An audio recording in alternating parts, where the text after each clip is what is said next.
Hello, and welcome to the Science Fiction and Fantasy Marketing Podcast, the show where we help you establish your author brand, increase the size of your audience, and sell more books.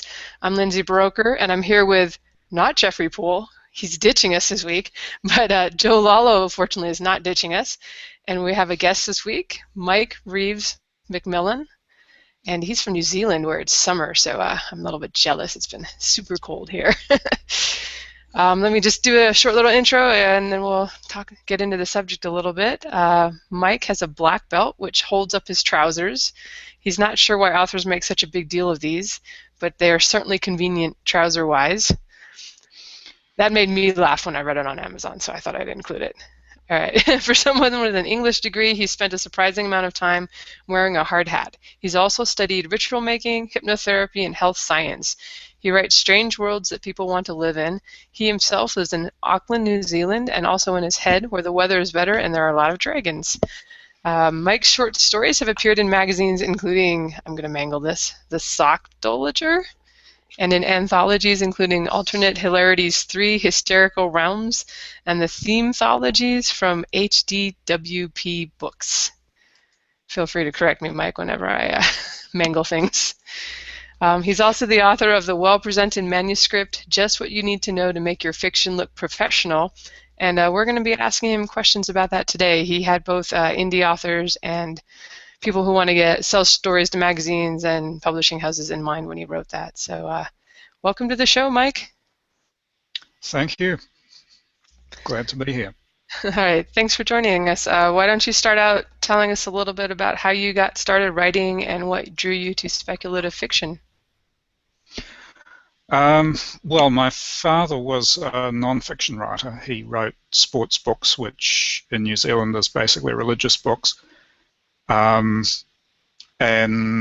did quite well out of it. So I always kind of knew that being a writer was a thing you could do, and got interested in it quite young. I attempted a novel when I was about 12, but didn't really know how you did that, so it never really got finished. But I did finish one in my teens. It wasn't completely dreadful. It was pretty dreadful, but not completely dreadful. And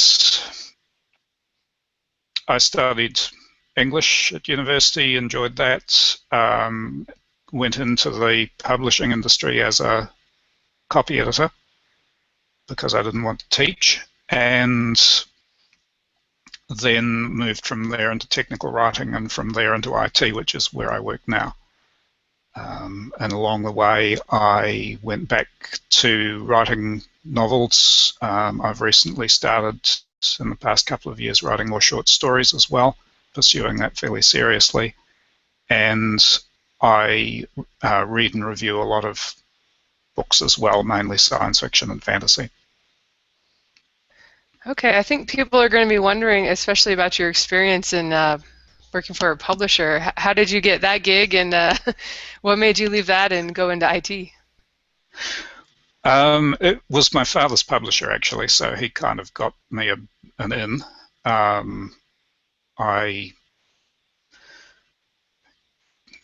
suppose I got the opportunity through him, but I earned my way in by the job that I did, and that at the time that I joined it, it was a family-owned business owned by two families, and a very pleasant place to work. They treated their staff really well. But then Hodders, who are now part of Hachette, were faced with declining sales and other business problems, and they either had to pull out of New Zealand completely or buy a successful publisher. And they decided to buy a successful publisher, which was the one that I worked for. And they then proceeded to manage it in the same way that they'd been managing their failing business. And what do you know?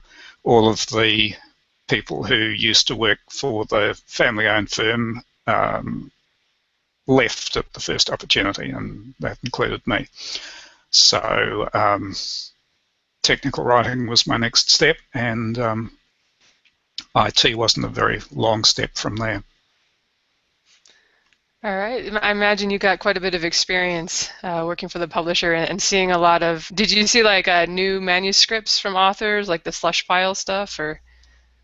I saw a little bit of that. We didn't do a lot of fiction, but we did a couple of fiction books. It was mostly sports, gardening, cookery, the kind of things that are reliable sellers.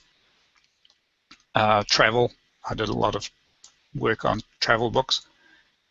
And I got a lot of experience in quite a short time because we were doing about a book a week.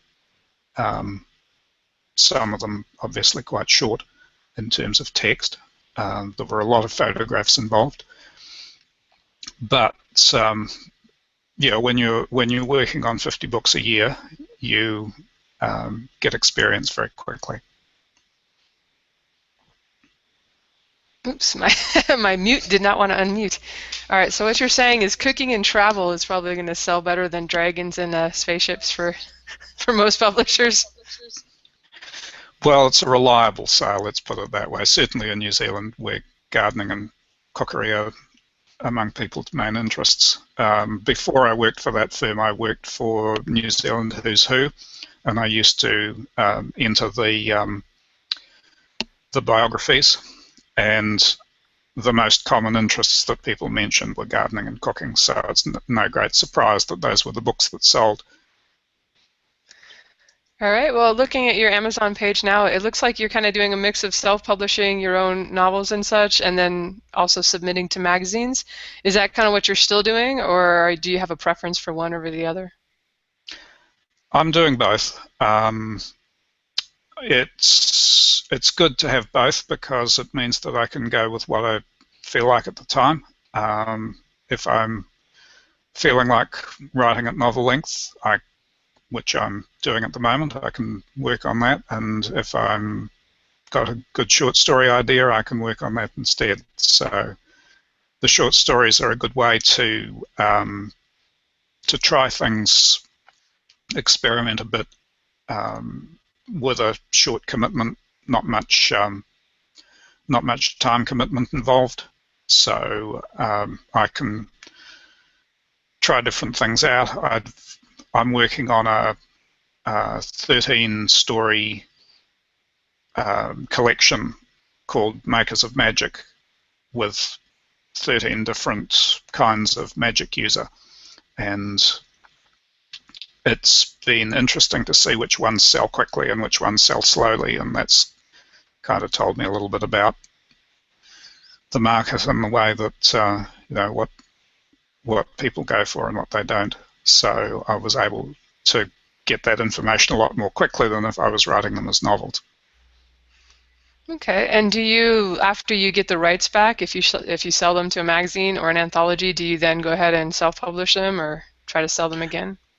I haven't so far. I've sold one again to I sold it to a podcast, and then I've resold it to a print or electronic anthology. So yes, you can do that, but and ultimately I do plan to do that to self-publish my own collections, but so far I'm not at that point. A lot of my stuff is still in exclusivity periods. Right, I imagine they keep the rights for a couple years before they give it back to you. Anthologies tend to be a year or two. Magazines are usually a bit shorter because their turnover is quicker. Their next one's coming out the following month or 2 months or 3 months afterwards, whereas the next anthology, if it's a series, is probably a year afterwards, so the rights reversion kind of follows that. Okay, I'm going to pass you to Joe for a few more kind of background questions, and then we're going to ask you some tips for our listeners from kind of what you're writing about in your book there. Cool. Yep. All right, so first I'd like to talk about, obviously, lately, self-pub has been taking a bigger and bigger bite out of the publishing market. When you were a copy editor for a publisher, what was the state of self-pub at that time? That was in the mid-90s. So self-pub at that time basically was you got 1,200 books printed and sold them out of your garage, now at the back of your car, and it wasn't really a significant amount of the market. There were people who did that, local historians, that kind of thing, who had a limited market. But really, if you were serious about writing, you tried to get a publisher. And yeah, so go on. So that was just back then. It was just vanity press. So it basically. Yeah. Okay. So speaking of, then you were talking about short fiction, and that you've sold stories to magazines and anthologies. Did you learn anything particularly useful out of the process of writing short fiction that like informed your novel length stuff? I think so, because you have to be concise and get straight to the key details rather than waffling around, which I've kind of always tended to do. I write short anyway. My novels don't tend to be great chihuahua killers, but writing short, you do learn to make sure that everything that you're putting in there has a purpose, and that you're using callbacks and linking together what you're doing, maybe going back and inserting a few things that you found you needed by the time you reached the end. Go back and insert a few of those towards the beginning, same as you would with the novel. But yeah, obviously the structure is different. The skills like dialogue, pretty much the same. Characterization has to be much more compressed. It's not the same set of skills between the two, but I think that each can help you with the other. I would certainly agree, and as we've mentioned earlier, not earlier, in other episodes, writing short is something I'm not good at, so I'm always interested to see, to get information from people who are better at it than I am. Also, you had mentioned how writing short stories sort of gives you a way to sample the audience to see what sells well and what doesn't. Have you used short stories maybe to I want to say, write something a little bit more experimental than you might with a novel? Yeah, I actually wrote an experimental novella a few years back, which is all in second person, and it's cast in the form of a documentary, except it's a multi-sensory documentary, futuristic documentary about a technology rather than about a person or a series of events.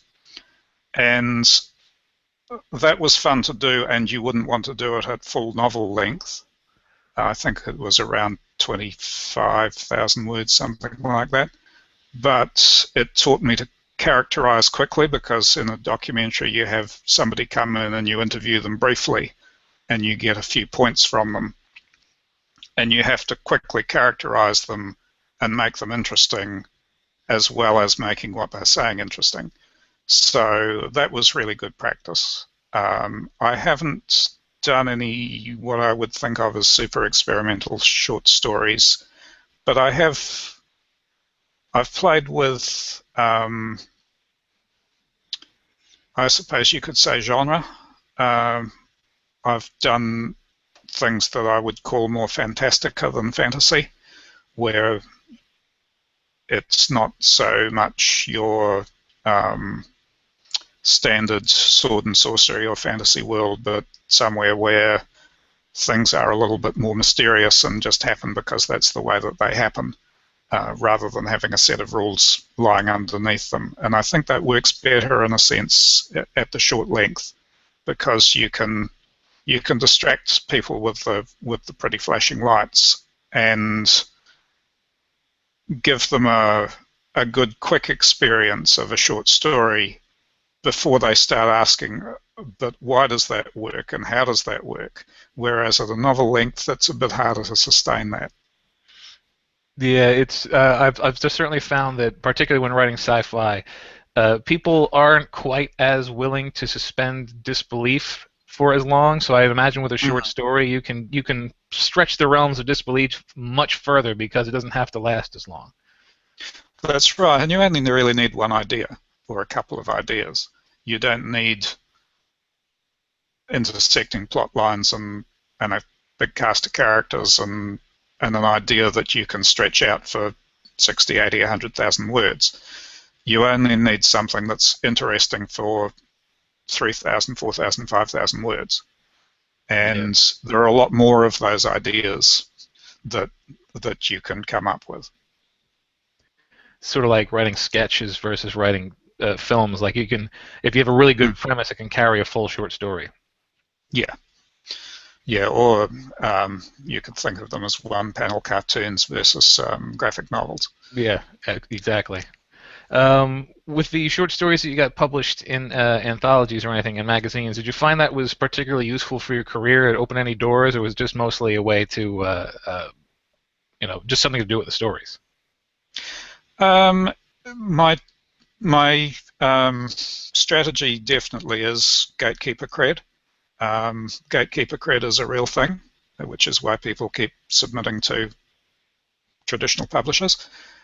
So I kind of see magazines and anthologies as being a less rights-grabby, quicker turnaround version of TradPub that's a bit easier to break into, and that if you calculate on cents per word at the professional level is actually better paid than the average TradPub advance. So that is the strategy to be able to say, oh, other people have recognised that I can write. It's not just me publishing this stuff, and you don't just have to take my word for it. These people who are editors who do this, if not for a living, at least as a major occupation, have also decided that they like my writing, and Yeah, here's their stamp of approval. So that's the strategy. But I also have come to enjoy it for its own sake. it definitely makes a lot of sense. Like, obviously, as has been established many times by the guests on our show, there's plenty of really skilled authors in the indie world, but all things being equal, something that has been vetted is going to get more, I want to say, confidence from the reader than something that has not been vetted. So Yeah, going through a magazine or an anthology is a way to get it. yeah. Just one more question before we move on to the next section. I see that you've had stuff in I want to say theme collections. Do you find that working from a common theme, like everyone writing a story along the same theme, is a fun exercise, or is it more challenging than writing from scratch, for example? Those themed collections were actually really fun because what we did was we shared them all on Google Docs so that we could all see each other's. And the variation that came around the theme was quite remarkable. No two stories were anything like each other, and people would come up with things on the theme that you totally wouldn't have expected, completely out of left field. Those were not semi-pro level collections. They were royalty only, which in practice means basically you don't ever get paid, or you get paid a trivial amount. But they were a great learning experience, and I really enjoyed it and met some good writers that way. Yeah, it's interesting. I've been in one or two of those as well, and initially my concern was, oh well, a bunch of us are going to write very similar stories, but in the end, it's amazing how very different, like virtually zero overlap, can result from even a fairly well-defined theme, like rediscovery or something like that. Mm. So it's really, yeah, it's interesting how varied the writer's mind can be. Yep. Well, that does it for my questions for this section. So now I'm going to hand you back to Lindsay. We're going to start talking about editing and formatting. All right. Before I jump in there, I'm just, I think a few listeners might be curious. where you're going to find the markets these days for the short fiction that actually pay like semi-pro or pro rates. I use the submission grinder. There's also Duotrope, which is a fee-based, subscription-based site. Duotrope, submission grinder is free, and they have, last time I counted, they have about just over 100 semi-pro and pro fantasy and science fiction markets. And it fluctuates because some of those are anthologies that are going to close. That includes various lengths from flash fiction to novellas. But there are plenty of markets. It's not actually that hard when you start looking to find somewhere to send your stories. And the process of doing that is actually quite a worthwhile one, I think. Right. I think it's hard too to make real good money with short stories when you're self-publishing. So if you could make like a couple $100 for selling something, a short story, it seems like it's probably a better deal. Yeah, I've made $150 out of a short story which I sold twice, once to a podcast, once to a text anthology. So that was semi-pro rates both times.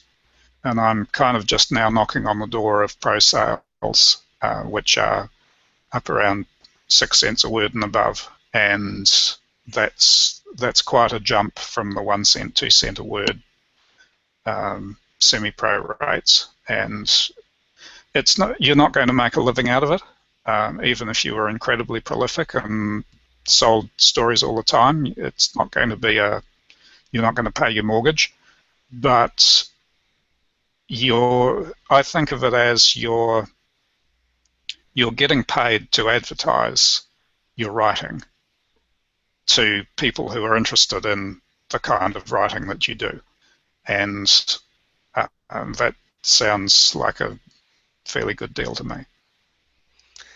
All right, I will put the links to those sites in case anybody wants to check the show notes and check them out. So we kind of invited you on to talk about some of the tips in your book. I mentioned it before, but the title is The Well-Presented Manuscript, Just What You Need to Know to Make Your Fiction Look Professional. Could you tell us a little bit about the book and what prompted you to write it?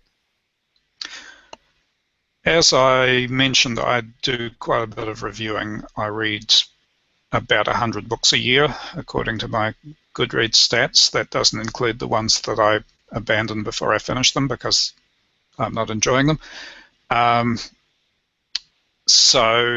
I review everything I read. So I was paying attention, I am paying close attention to a lot of fiction, and I kept seeing the same basic errors turning up again and again, and not just in indie books, definitely in trad pub books as well. Because just because you have a professional editor, whether you're in the indie sphere or the trad sphere, doesn't mean that you're going to have a flawless book. If you start out with a couple of hundred errors, you're going to end up with probably about 20 errors, even if you've got a very good editor, because even a very good editor only catches about 90%. And so you can see the kinds of errors that people make even when they've been well edited. And I was seeing apostrophe issues, comma issues. I was seeing lots of homonym issues where people use the wrong word for what they mean. Steampunk is particularly bad for that. And other kinds of issues too, not just language ones, but continuity and blocking and that kind of thing. And I started thinking, well, is the reason that people keep making these errors that there just isn't a guide that lays it out clearly and simply and says, this is how you punctuate dialogue, this is how, you should put a comma before before each term of address, there's a difference between breach meaning the back end of something and breach meaning a hole in something. Lindsay's smiling because that's the one she always makes. And so I thought, well, why don't I write something? Because I know that, I mean, there's Strunk and White, but Strunk and White is really old-fashioned and doesn't always follow its own advice, and it isn't always good advice.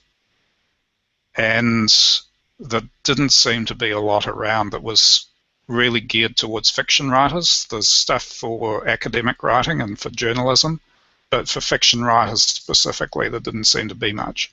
So I went through and analysed. At that point, I'd been reading on a Kindle for about 2.5 years. So I had 250 books, and I have a bad habit of marking errors as I go. Like if I see something that distracts me, I'll highlight it. And so I had all of those highlights, and I pulled them through a website called Clippings Converter. I pulled them all out, dropped them into a spreadsheet, and looked through them, and found the ones that occurred over and over and over, and basically wrote the book around that. All right. Do you have any advice for those who maybe know most of the rules, and probably if they really think about it, know the homonyms and such, but when you're writing, you just put the wrong thing, and then it's amazing how many times you can read over it and not even see that there's an error. And as you said, even with a good editor and beta readers, these things tend to get by. I don't know, do you have any tips for maybe seeing it better when you're yourself editing it before you send it on to other people? Yeah, there are a few things that you can do. You can read the sentence backwards. You can change the font, blow the font up so that you're only reading a couple of words per line. Or even just changing the font, just changing from Times New Roman to Courier or vice versa can sometimes help you spot errors because it's like you're reading it afresh.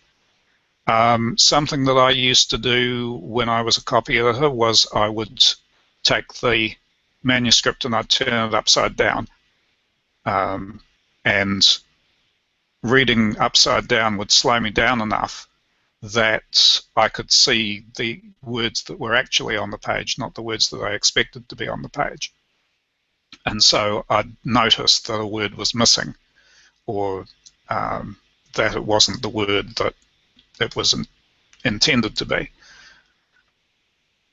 That's probably one of the hardest things to spot, is when you miss out words, minor words particularly, at, and, the.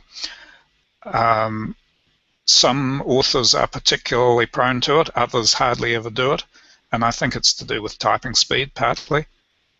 So it is hard to spot, and doing something like one of those tricks, font size, reading backwards, reading upside down, using a voice app to read it out to you aloud, reading it aloud yourself, having someone else read it aloud. All of those are good ways to spot errors. And reading it aloud is also quite good in terms of flow, and if you ever are going to put things into audiobook, it's also a good exercise to go through to make sure that your audiobook reader isn't going to be gasping for breath by the end of each sentence. All right, I'm totally going to blame my errors on my typing speed, which is pretty good. I do my 10,000 words a day, I whip them out. Yeah, you can write them faster than I can read them, practically. I'm a fan of Lindsay's. I've been reading her books for a while. And he knows about my breaches and my breaches. I know, yes, I know about the breaches, yeah. All right. I have noticed they're getting much better. I've noticed very few errors in the recent ones, I have to say. So, well, I'll tell you what I had to do is I now send out like a typo patrol. I send out about 5 to 10 people early copies to read for typos, because we can just, you never get them all, even with an editor and beta readers. Yeah, you never get them all. You just get more and more of them until there are hardly any.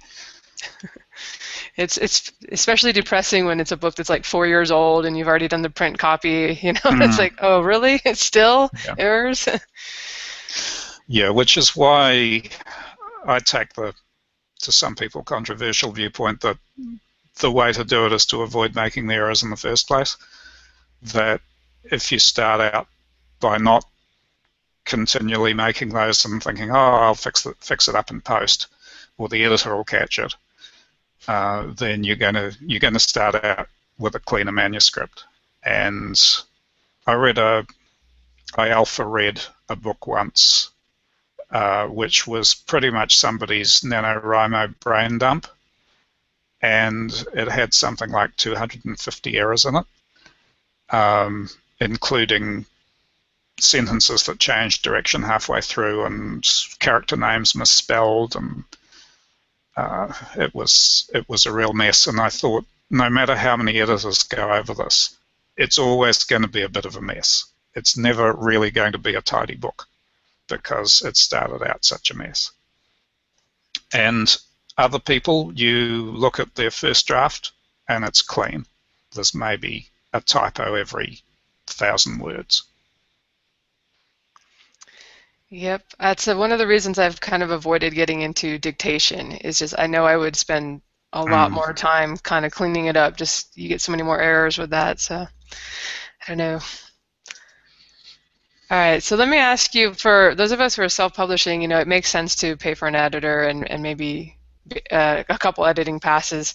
For people who are submitting to publishers, do you think they should also do that, or do you think publishers are more forgiving, knowing this probably hasn't been professionally edited yet? I think what publishers are looking for is the idea, and cynical hat on, what publishers are primarily looking for is, can I sell this? And it's quite easy to demonstrate that you can sell something that's full of errors, because they do. HarperCollins is particularly prone to put out books that are full of homonym errors and typos and outright nonsense, and they still sell. So on the one hand, it's not going to necessarily kill your chances, but on the other hand, you want to look as professional as possible. So it's much the same as you don't send in a manuscript in purple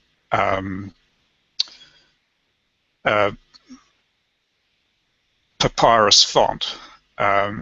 You don't send in a manuscript, if you can help it, that has commas in all the wrong places and uses the wrong word consistently throughout. It's if they get two manuscripts that are otherwise equally good and one of them has a lot of errors and the other one doesn't, they're going to go for the one that doesn't. And the same is true for short story markets. The same is true any time that you're selling anything to anybody, including direct to the reader as an indie author. All right, let me ask if I heard this before, and I think I might have said it on the show, that is it true with publishers that, like, if they have, it's just like, every month we put out 4 vampire novels and that's just how it is, that they will like take whatever fits into the slot of what they're going to publish, and maybe the quality isn't always as great as they would wish, just because they know they have a base for reading these 4 vampire novels every month. It's true. All right. I had a suspicion. Yeah, it is true. That's not to say that trad publishers don't publish some wonderful books. Obviously, they do. But the idea that indies publish rubbish and trad publish pristine, beautiful works of literature, also not true. Okay. There's rubbish in both camps. There's good stuff in both camps. Definitely. I get kind of excited actually when I read trad stuff that's full of errors, because I'm like, all right, they're not perfect either. So good to know. Okay. Do you have any? Oh, sorry. Go ahead. I've read award-winning and award-nominated books that have some real screaming errors in them. On the other hand, a lot of the really top books, the ones that win the awards, are pretty much completely clean. You read Anne Leckie's books, I think I found one typo in the second one and none at all in the first one. And I don't know if that's because it's received more editing, but I suspect that it's really just that she's that good a writer. All right. Do you have any other common mistakes that you'd like to warn us about? I know you kind of mentioned some, but are there anything else that we should be watching out for? I think a key thing to understand is where the apostrophe goes, and there are some fairly simple rules for that. And I have a website for the book, and there are bits of the book in draft format on there, so I'm pretty sure that the apostrophe rules are part of that. So, Lindsay, if you can include that in the show notes. There's that information is there. Commas are a little bit of a black art until you understand in more depth how sentences fit together. And one of the things that I did in the book, but not on the website, is go through how sentences fit together so you know where to put the comma.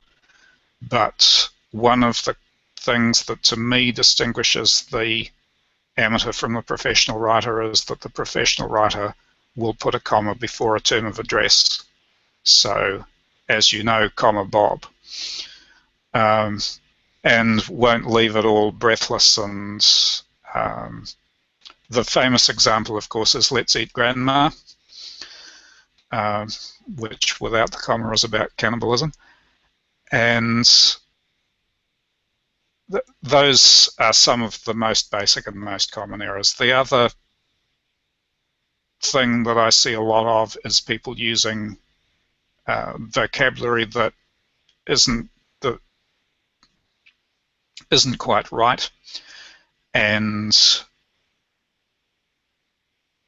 I don't know if everyone does this, if you all proofread on your Kindle or do an editing pass on your Kindle.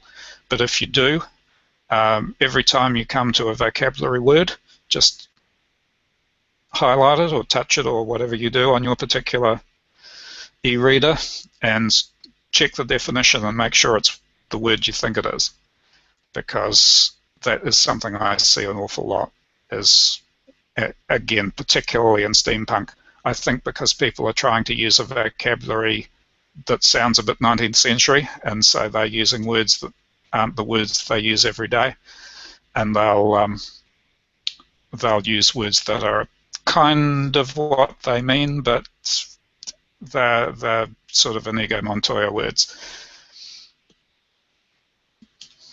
All right. I'm going to have to pick up more steampunk and see what's going on there. I know I found some great slang sites. There's some good 19th century slang, but I don't do the Victorian stuff, so I don't know. I do kind of Old West stuff, so it's definitely different slang. But yeah, anyway, let me move you on to Joe. I think he's got a few more questions. Oh, I did want to say what I thought while you were thinking. For people who think, well, I'll just leave the commas and stuff for the editors, you know, your bill goes up the longer time, most of the time, the longer they have to spend on the manuscript. And if it's something repetitive that's an error that keeps getting repeated, you know, it's really adds to the hours that the editor has to spend with your manuscript. So I think it's definitely worth trying to get those basics down. And then if you have brain farts, of course, that's understandable. It happens to all of us. But anyway, there's my 2 cents for that. But go ahead, Joe, and take on over. All right. First, I want to say some of the ideas you had about proofreading your own stuff, like changing the font size. It's funny how many times I've caught a very common error for me because I was reading it in a new font size. A lot of times I will end a sentence with a or the, or not end a sentence, end a line with a or the, and then the next line starts with a or the, and the fact that it's the beginning and the end, my brain just clips out one of them. But when you change to a different font size, they're next to each other, and you can totally see that there's the repeated word. So it's funny how many of those things just jump out once the format changes. Yes. But so it's been suggested by several guests that even if you're a peerless self-editor, it's best to get another set of eyes on your work before you publish. Do you think it's possible for the average author to make their manuscript properly presentable on their own, or is another person always sort of necessary? Tricky question.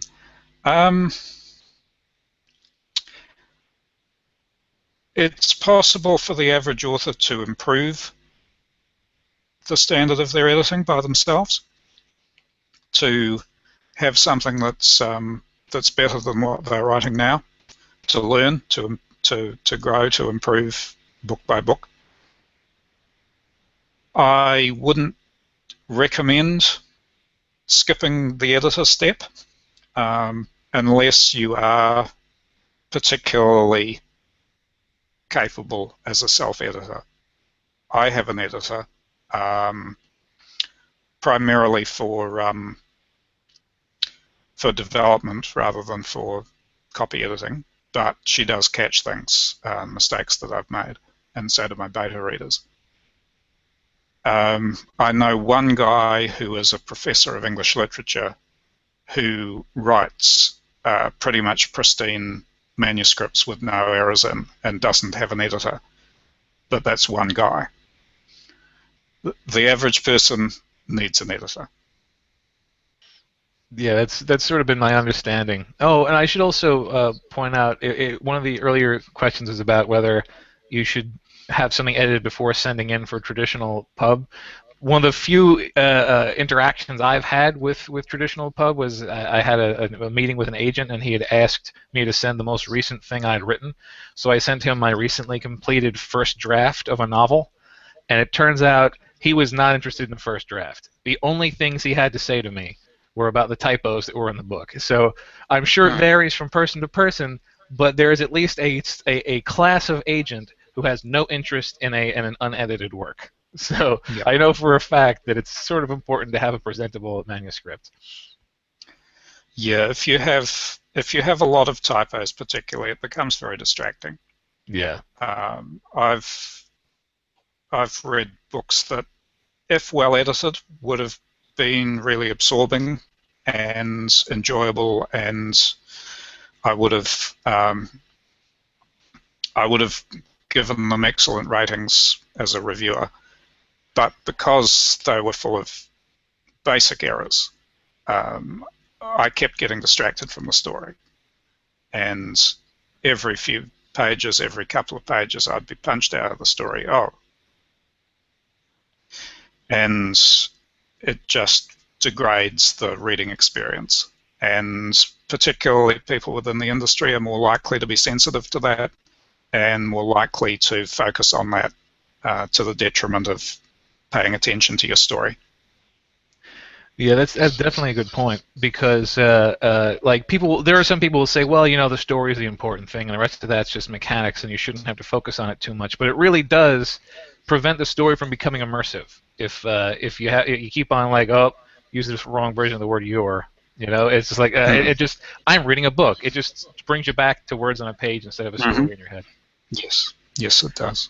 Yeah. And I mean, it's like saying, the story of the movie is the most important. It's not the camera work or the lighting or the special effects or the acting or the it's kind of true, but it's really not true.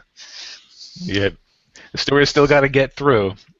All right, so there are some elements of style that are left largely to the author, like things like the Oxford comma, which is debatable in how it's supposed to be used, and several instances of how the semicolon is substituted for a comma in certain situations.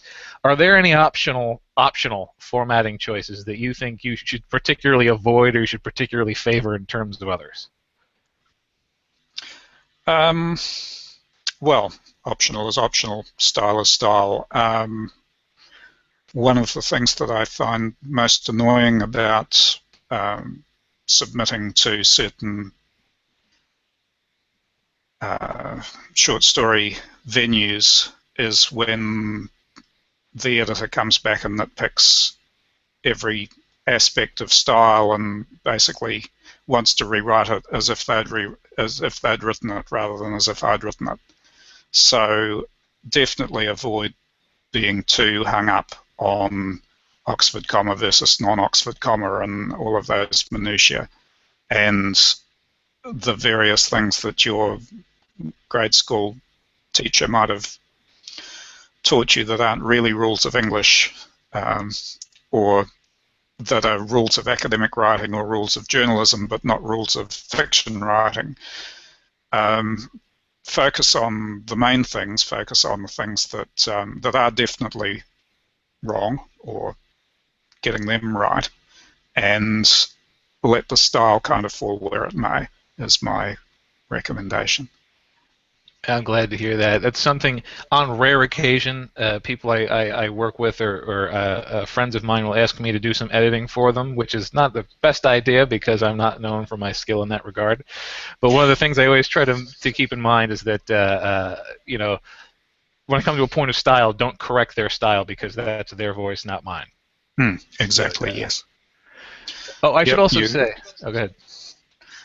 A good editor will bring out your voice as much as possible, and rather than erasing it, they'll help you write the best version of your book, not the version of your book that they would have written.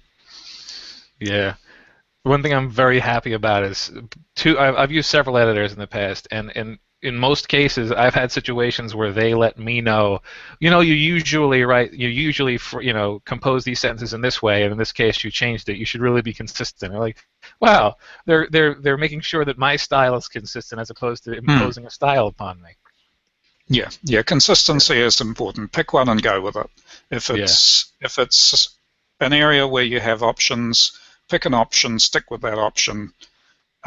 Make sure that you are sticking with that option, whether it's capitalization, hyphenation, whatever it is, and that will kind of take a little bit of background noise out for the reader that they're not even conscious of, because if you've been capitalizing a word and then you don't capitalize it, or the other way around, at some subtle level of their brain, the reader is thinking, is that a different thing? Is there some reason why that's different? And it distracts them again from the story. Yeah, absolutely. Oh, I should also say, because you mentioned earlier that you read, hundreds of books, over 100 books a year or whatever, and you don't review the ones that you don't finish.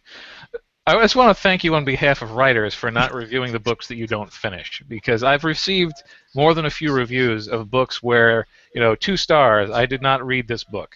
And it's just like, well, why did you give me a score? You don't even know. So that's a good integrity on your part. I will occasionally make what's effectively a public note to myself about why I didn't finish it. Mm-hmm. But I won't give a star rating unless I finish it. That's just that's how I do it. I think that's a good policy and should be more widely applied. I sort of only really have one more question here, and it's kind of specific, but it's something that I was sort of interested in and I really like to ask editors. Is it ever grammatically correct to use the phrase had, as in the author had difficulty with his grammar in the past? Absolutely it is, yes. And in fact, one of the errors that I go into in the book is the disappearance of the past perfect tense, which is what you've just used, where you're usually narrating in the past tense. You're talking about events that happened some time back rather than narrating in the present tense.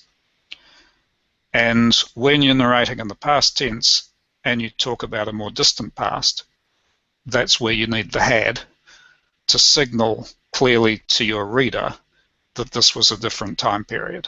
Otherwise, it's confusing. And a lot of people miss that out. It's like it's not being taught anymore, or even people are being taught not to do it. And I find it distracting and confusing when somebody misses out the past perfect tense. It it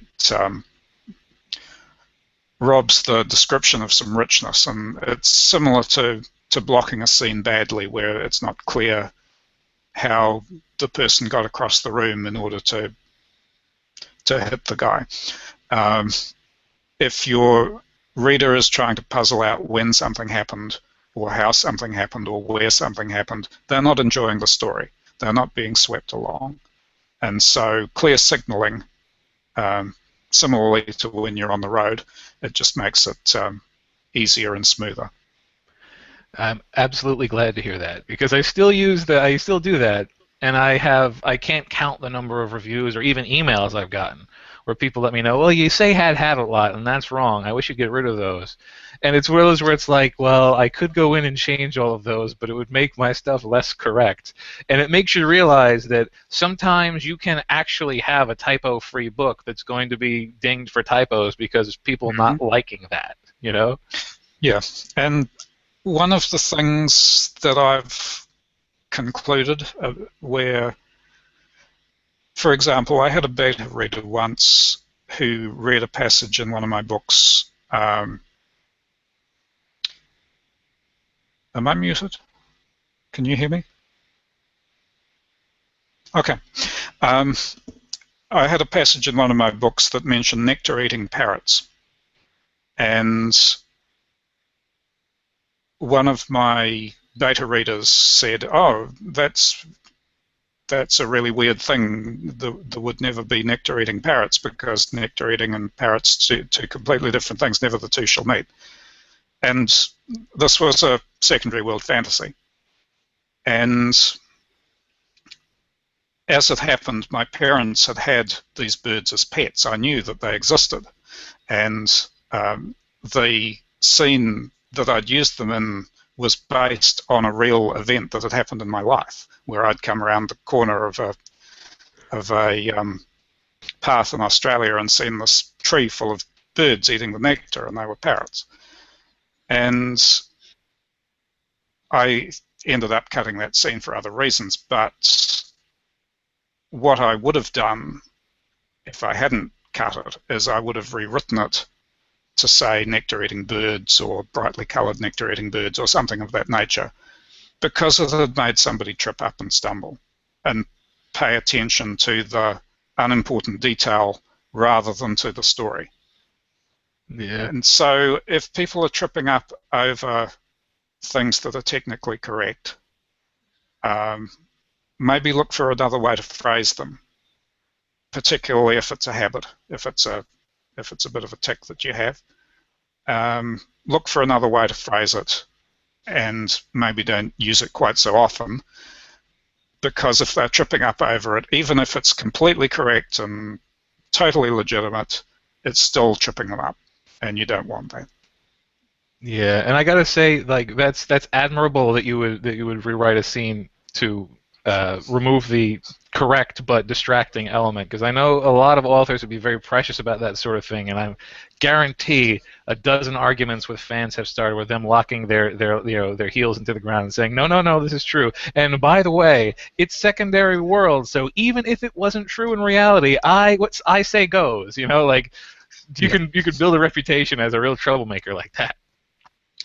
Yeah, you got to pick your battles, really, and stick with the things that are really important. Nectar-eating parrots versus nectar-eating brightly coloured birds, I don't care. Yeah. Let's not trip the reader up. I absolutely agree. Excellent advice. That concludes my list of questions. I'm going to hand you back over to Lindsay now before we finish things up. All right, I wasn't going to ask this, but your discussion of had made me want to ask you, what are your thoughts on past continuous and all these poor writers in workshops being told not to use was and were? Oh, right, yes. Some people have a bit of an issue with that. It's grammatically correct. Some people think it's weaker writing to use a lot of versions of the verb to be. I'll tell you who does it a lot: Neil Gaiman, a man who has won so many awards he practically needs a new wing in his house to keep them in it, I would think, by this point. And who is also a massive seller. He's one of the few writers in the world today who's both a critical and a commercial success. So, on the other hand, just because it works for Neil doesn't mean that you and I can do it, because he has some other writing chops that maybe we lack. But yeah,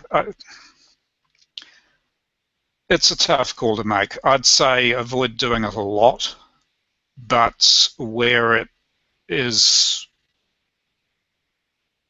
where it best describes what you're trying to convey, definitely use it. All right. I had one more question I wanted to ask you that you mentioned in your book. You were kind of talking about a light hybrid author. I was just wondering if you could explain what you mean by that and talk about the advantages a little bit. Well, the light hybrid thing, a hybrid author obviously is someone who self-publishes and also has TradPub side to their work, or vice versa. Usually vice versa. Usually it's somebody who's established as a TradPub author who then does some self-publishing of side projects that they can't get their usual publishing house interested in. And what I mean by a light hybrid author is that I'm mainly self-pub, but I'm also selling short stories, and that's the light part and the hybrid part. It's, yeah, as I said before, it's mainly a gatekeeper cred kind of thing, saying that I'm not the only person who's deciding that my stuff is worth publishing, and it's it obviously is not quite the same as selling a novel to Random House, or sorry, Random Penguin House, Penguin Random House, but it does build the credibility a bit. It's not something that everybody needs to do. Obviously, you're doing fine in the self-pub arena, as are plenty of other people, but it's a path that I'm exploring to see where it leads me, and which I'm quite enjoying for its own sake. And in fact, my next book is planned, or my next non-fiction book is planned to be on short story writing, and what I've learned in the process of being fairly serious about breaking into that field. All right, cool. It sounds interesting. I was going to ask you too, what's your review site? I'll put that link in the show notes so people can check that out. The Review Curmudgeon, yes. All right, let me write that down. The Review Curmudgeon. Is that all science fiction and fantasy? Pretty much, yeah. Mainly fantasy. I don't read as much science fiction these days. All right, and can I get the link from you for that? Sure, I can get it. Go ahead. Yeah.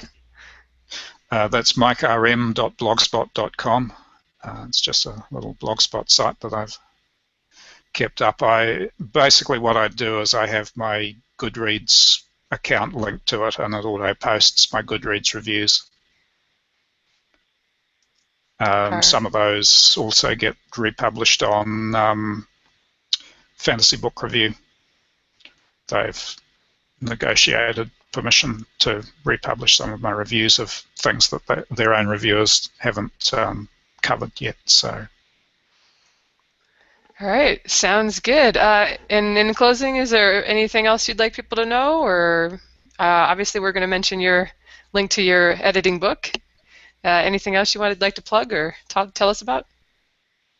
I think we've covered most of it. My own writing, the thing that I'm working on at the moment, is the second book of my contemporary urban fantasy series, Auckland Allies, which is set in my home city, Auckland, New Zealand, making it a little bit different perhaps from most urban fantasy.